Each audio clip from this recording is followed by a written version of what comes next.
tes mains, j'abandonne tout avec bonheur.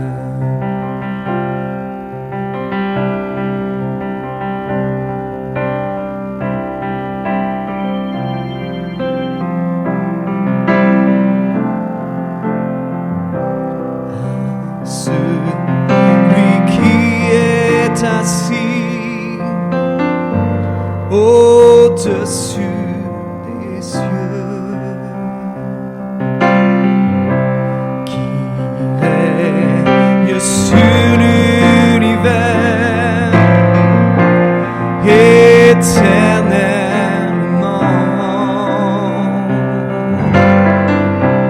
À celui qui est assis au-dessus des cieux, qui règne sur l'univers éternellement.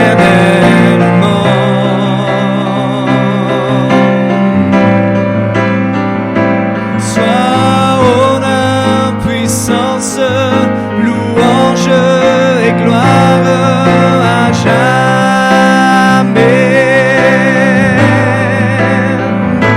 Sois honneur, puissance, louange et gloire à jamais.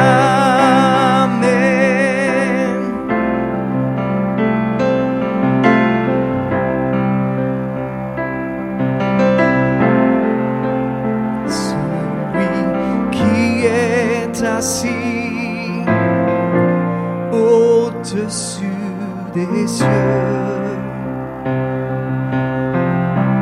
qui règne sur l'univers éternellement.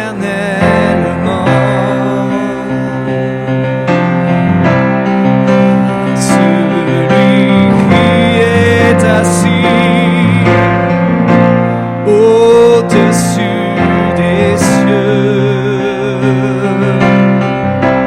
qui règne sur l'univers éternellement.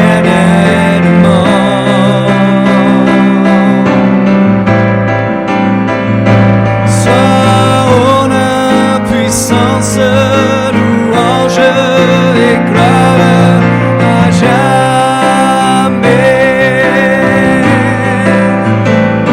Sois honneur, puissance, louange et gloire à jamais.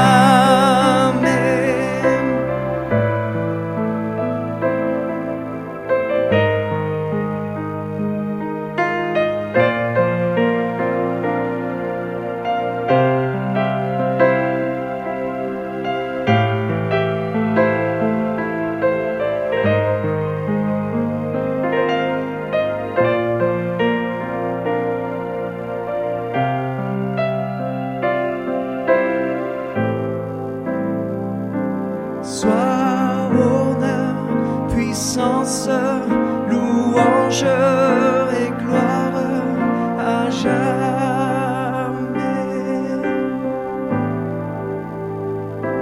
Sois honneur, puissance, louange et gloire à jamais.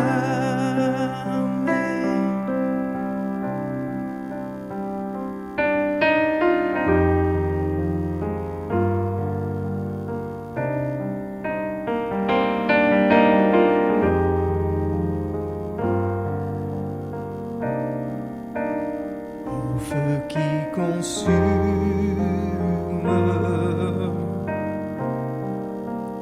mon cœur te désire, et tu es l'objet de mon amour.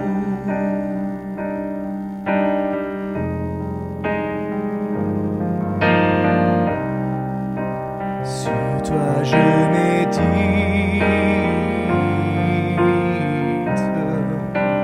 et tu me consoles.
Sur toi je médite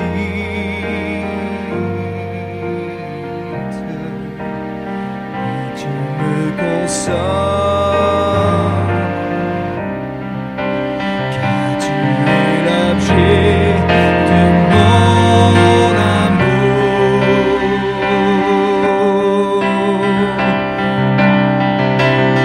Ah, le seul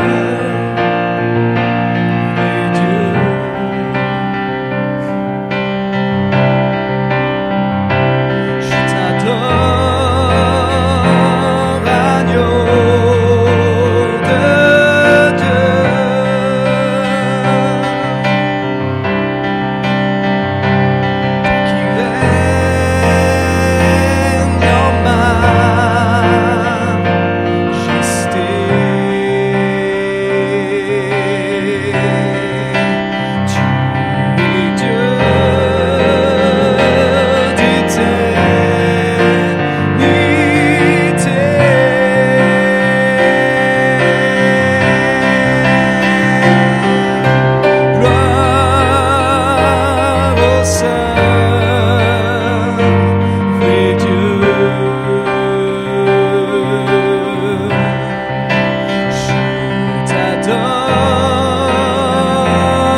es-tu agneau de Dieu?